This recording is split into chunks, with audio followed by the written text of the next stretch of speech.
podcast is part of the Sports Social Podcast Network. Ladies and gentlemen, welcome to Achtung Millwall.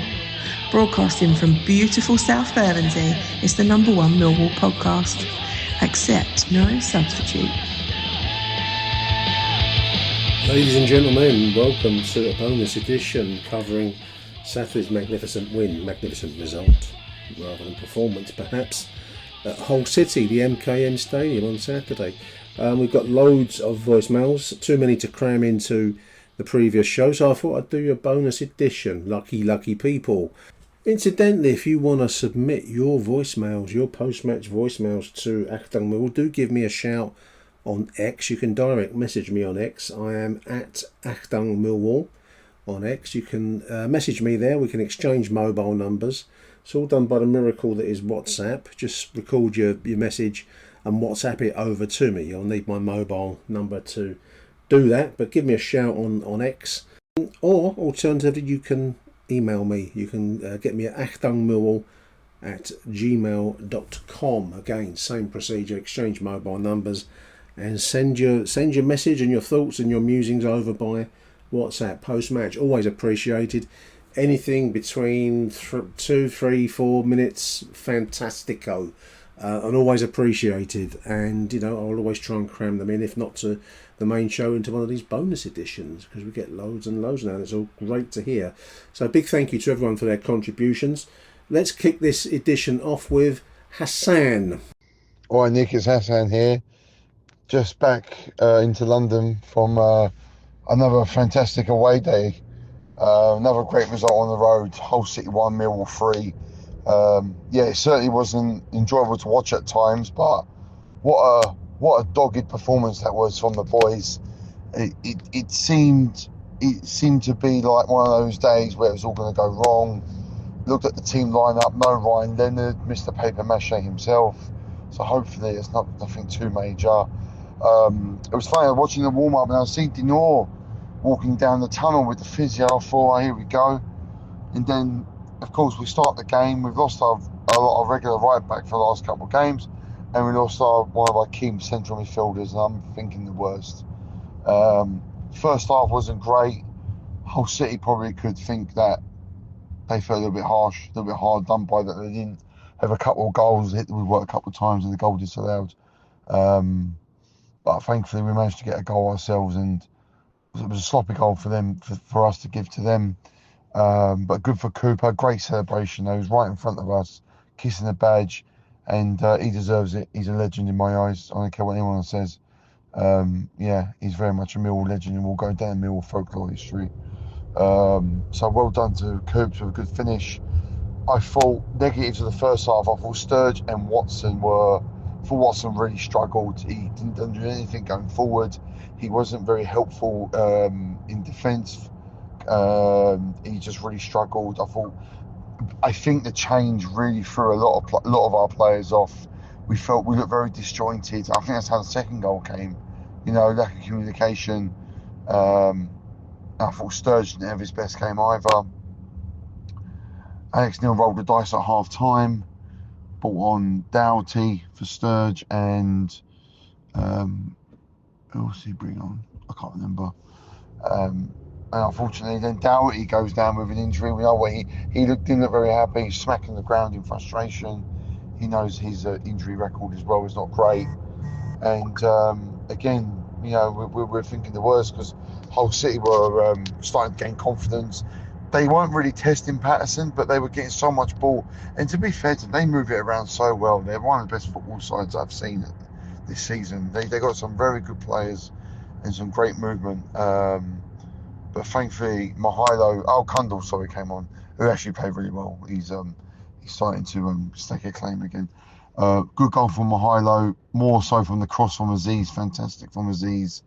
He puts it in such awkward places where I think it bamboozles defenders and goalkeepers. I don't know, if he's going to take a touch or not. And I haven't watched the goals back, by the sounds of it, their goalkeeper fucking missed the ball. And Mihailo, frankly, was on hand to poke it in. And then after that, we're thinking, right, come on, boys, let's stay strong, see if we can see it out, or nick another goal. Coburn was fantastic today, running all action, running around, getting it sorted out like he does every week and getting no joy from the refs. But he cuts out a loose pass from their defender. And I'm watching it, I'm thinking, if he's got nowhere on to go to, drops the shoulder, bang, just like Watford away, just like Wrexham away, bottom corner. What a finish. And to be fair, everyone keeps moaning about his price tag. I think he's showing why we paid the money for him. You know,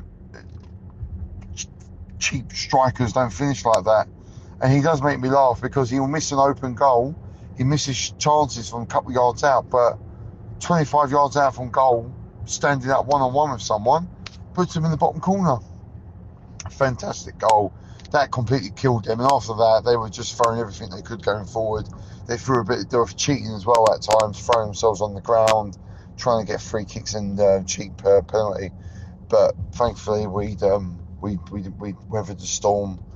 I thought Patterson, he was right in front of us second half, very assured, crosses coming in, he was picking them out of the air.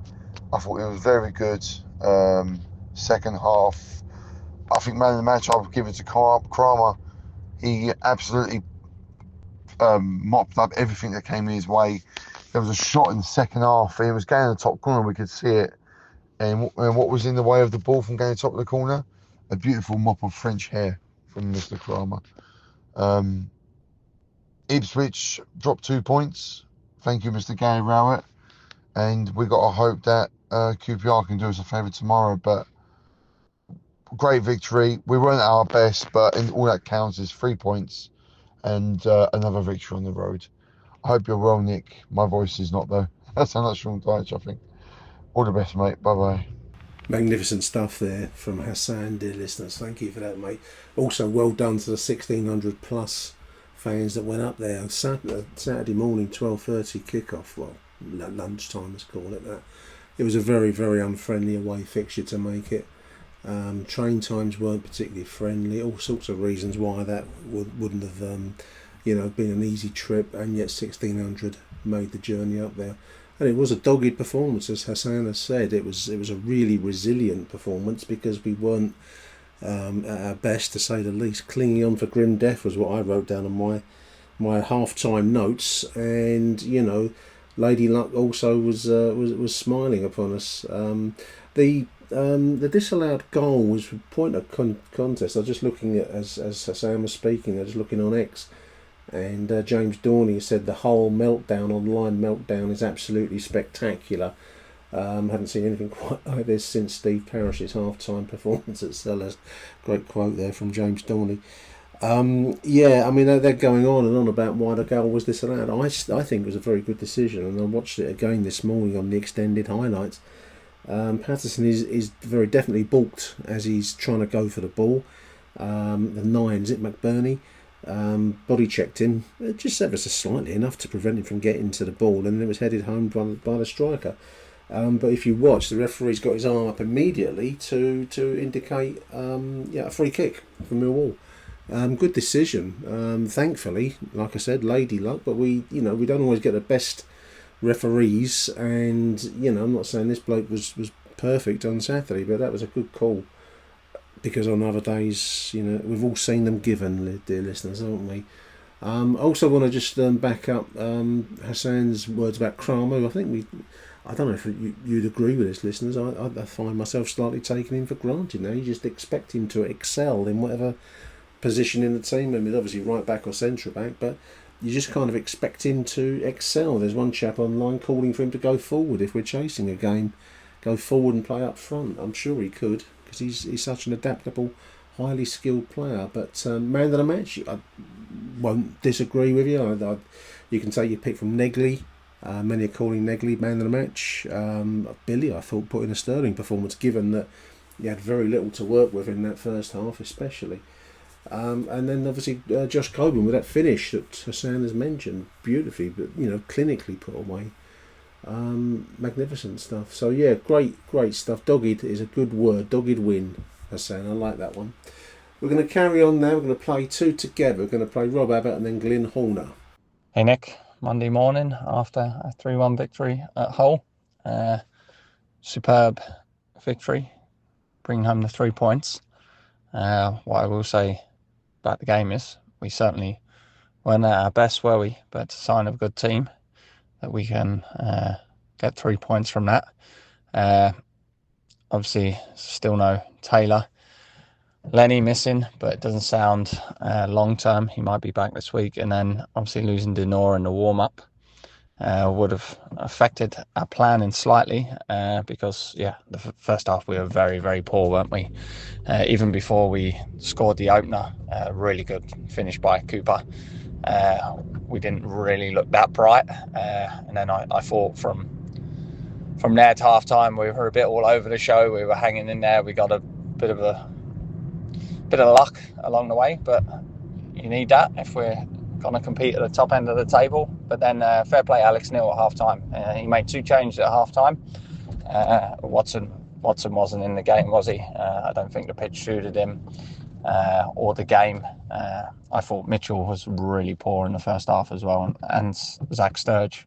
But he took Sturge and Watson off, brought Doughty on, and then moved Negley out wide and put Cundle on, and you could see within 3 or 4 minutes it had a big effect on play because Luke Cundle got on the ball and started passing it around, and I think that helped Billy as well. Fortunately, we then lost Doughty, and this is where Alex Neil, I would say, won us that game by having the balls. We don't have any recognised defenders left on the pitch. He moves Negley, who, what can you say about this man? The last 3 months, this man has been absolute superb. He can play in any position. He slotted in at left back, did a really good job, and then we put Ivanovic up front, and that's the best I've seen Ivanovic play since the end of last year.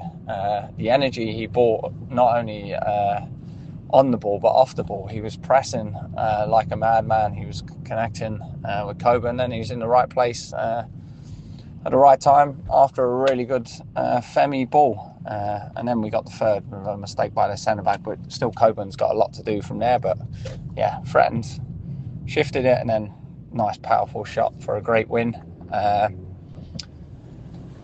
So we're still applying the pressure. Ipswich dropped points. We're applying the pressure on Middlesbrough, albeit they had a convincing 4-0 win against QPR.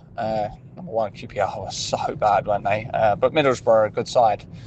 10 games to go, 30 points. That is an awful lot of football. Can we do it? No reason why not.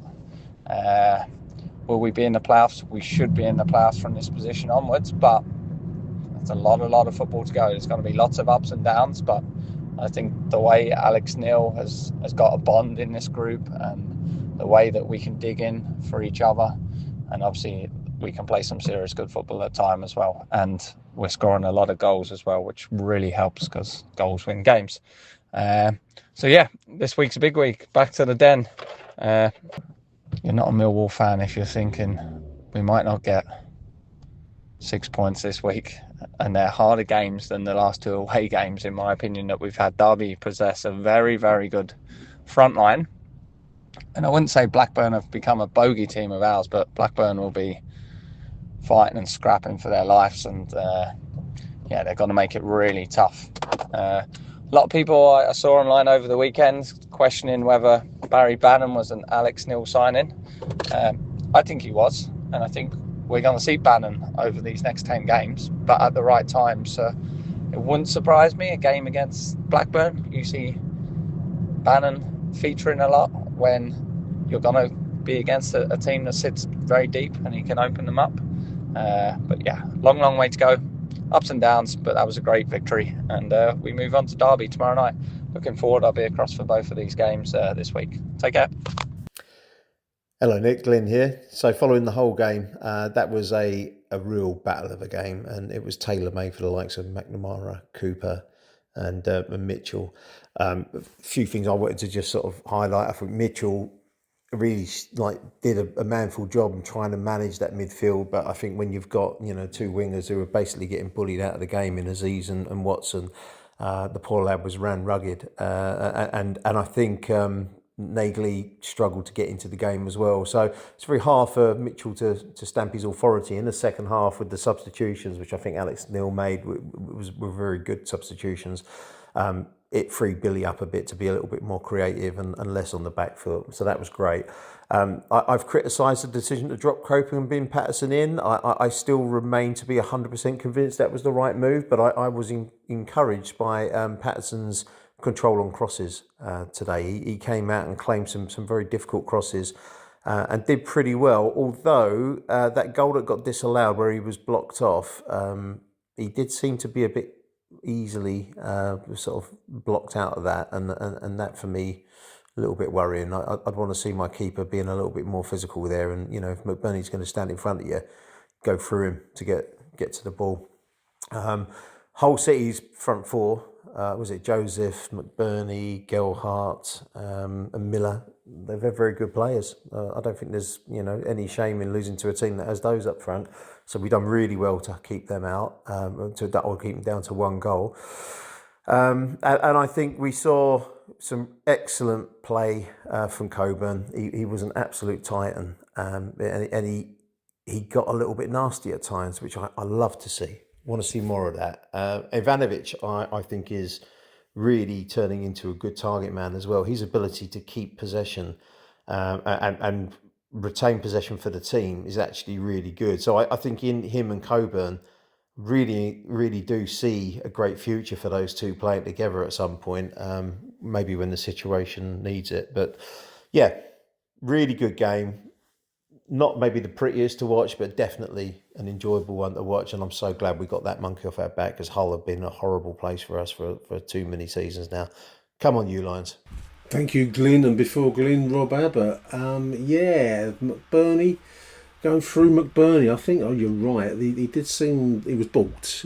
Patterson, I'm talking about, listeners, on that disallowed goal. And I think they'll probably include, as Glyn's just said about Coburn up front, developed a nastier side. I think I'll probably extend that advice to Patterson. I'd extend that advice to Mihailo. Nice guys come last, unfortunately, in professional football. So you've got to be a bit more with it. And I think Merv and I mentioned the famous conversation between a much younger Steve Morrison and Kenny Jackett when Morrison just come to the Den from Stevenage, said sorry to a defender when he stepped on his toes at the Den, and he wasn't scoring goals, he wasn't anywhere near effective, and Jackett must have picked up on this sorry mate for stepping on your toes thing, which is everyday life, good manners and politeness on the tube and all that kind of thing. Anywhere else it's fine, it's what you want. But on the football field, Kenny Jackett famously tore Morrow a new arsehole for that and said, you don't say sorry, you tell him that I'll break your leg in two if you get near me again, mate. Or what, you can jazz that phrase up a little bit. There's a few F's and C's in there, listeners, but you know the one I'm talking about, don't you? And I do wonder whether Patterson's got to get a bit of that. Glyn's right, you got to go through a player, get the ball, get it away. And I think maybe Ivanovic maybe just needs a touch of that. You think can overdo it because referees will be looking for it. And you've got to be prepared to put up then with, two men hanging on your rugby league legs like Coburn has to get. But it would add, aspects to their game, in my opinion. Just on a different tangent, I did see, hear a quote from Alex Neil that Jake Cooper was unwell on the morning of the game and was nearly in the position of not making the team. But he did make the team and he performed brilliantly. So what spine and steel from our captain, Jake Cooper. Unwell, could easily have dropped by the by, but that's not Jake's style, dear listeners, is it? He don't drop by the roadside unless he really has to. Wonderful stuff. And within now sight of Neil Harris, and someone posted earlier on that he should pass Harry Cripps next season if he stays fit. That's incredible, an incredible performance. We're going to take a short break there, and then when we come back, we're going to go Australian. We're going to go to Aussie Dave and Jamie Mack. Achtung, Millwall. Nick, Aussie Dave, after the whole game yesterday, they say seeing is believing. I can't actually believe what I saw, just amazing. And to sneak out there with a 3-1, smash and grab, I would like to suggest, against quite a good Hull side. But Hull have been smashing and grabbing probably more than any other club this season, where they've been clearly, look at the stats, and they should have lost, but they managed to sneak a win. So they can't complain when it works against them. Right, let's get on to it. I've got about 4 points. First point, it's really lucky we had a 12th player on the pitch, and that was Lady Luck. You need it through life. You need it through certain games. We had the disallowed goal where I think there was no foul on Patterson there, and Patterson should have really been punching that. They hit the post twice. We hit the post, and it went in. So it works out during the season, but thank God it came yesterday. We needed it. 2, Alex Neil. First thing, team selection. With the last minute injury to Casper, as we know, he went for Negley and Watson. And I thought, why not Bannon in midfield and keep Negley on the left? Can't really complain. It's wonderful in hindsight to say it was the wrong decision. But at the time, I thought, okay. But so we'll come on to the players individually. But I thought, okay, what else could he do? But what's the question with Bannon? Second point with Alex Neil is the subs, to bring on 2 strikers. And he did say in his post-match interview, he felt he had no more defenders, so he might as well go for it. And I like that attitude. And that really turned the tide, particularly with Ivanovic scoring. Third point, players, very quickly. Coburn, me, man of the match, great tenacity, great cuttle. And he's had this rest, and he seems to have come back stronger. And I wonder how much is down to the fitness coach we got. Negley, Mr. Versatility, was all over the shop and an important cog in the machinery.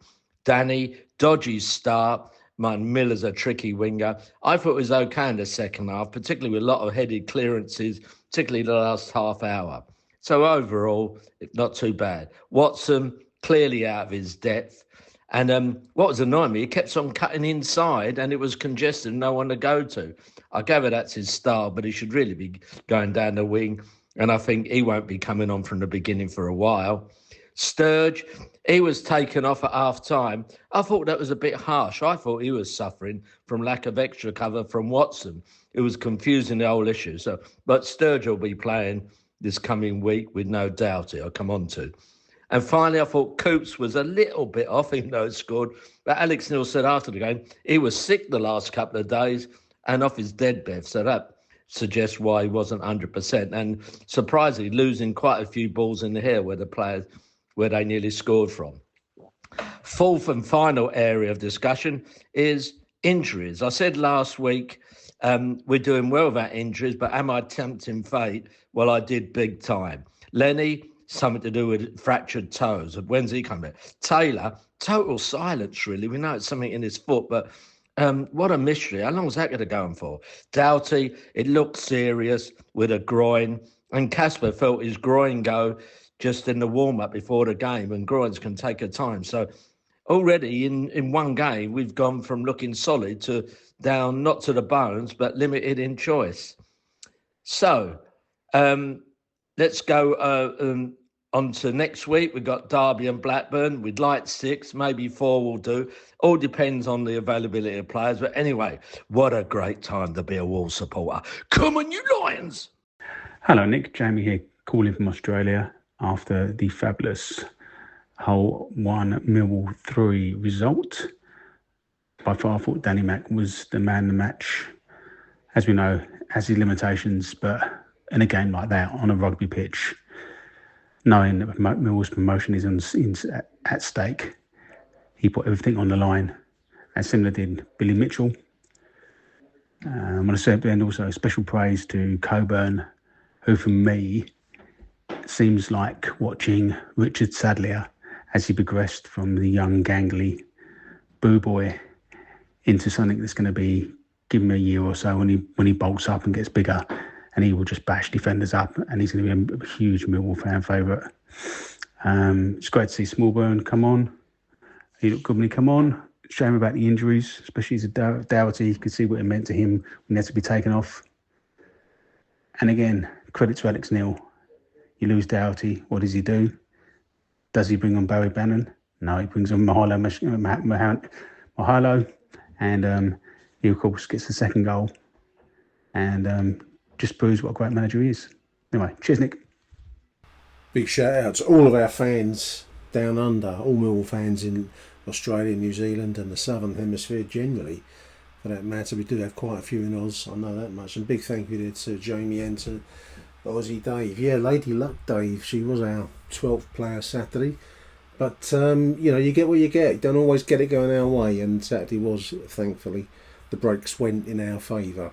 I love that Coburn comparison with the young Richard Sadlier, Jamie. That's a terrific comparison. If he can get to that level, wow, what a player we could have. That was a magnificent finish for 3-1 on Saturday, and let's hope for more as this season comes to what is going to be a magnificent finale.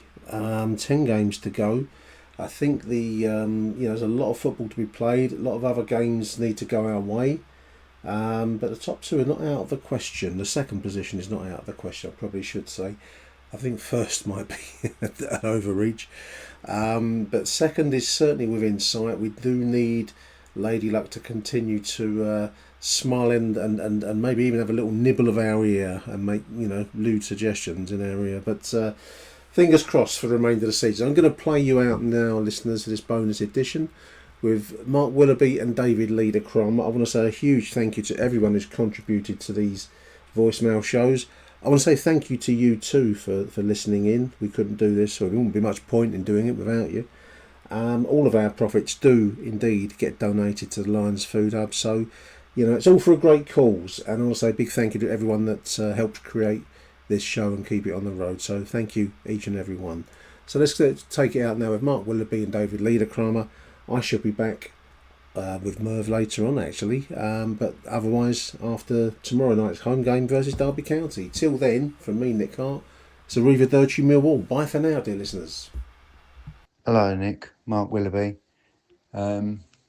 Just thought I'd call in. Went to Hull today with my son Thomas and mate Dave, and met a couple of others. Met at the ground, had a couple of drinks, and we were talking about the game and sort of thinking it was going to be a very, very tough test to come away with anything today. Hull, good team, and so it proved. They should have put us away in the first half, and Cooper scored a great goal to hook it in, but really, what did they have? One disallowed goal that probably shouldn't have been disallowed. They had a penalty shout. They had two off the bar. They should have been home and hosed by half time, but didn't. And at half time, we were sort of talking, and everyone was saying, "Bloody hell, we're gonna, they're gonna kill us in the second half." And I said, "Do you know what? I think maybe they've shot their bolt, and it could be one of those games. We've had it happen before. We should have put them away. We had plenty of chances, didn't do it, and then suddenly, it turns in the second half, and somehow that's what happened for us. The thing that I think last time I called in, who was it we played? It was Birmingham, wasn't it? We put them away, and I said, the only slight negative I had about that game was we should have scored more. We weren't taking our chances, and that happened in the next game as well.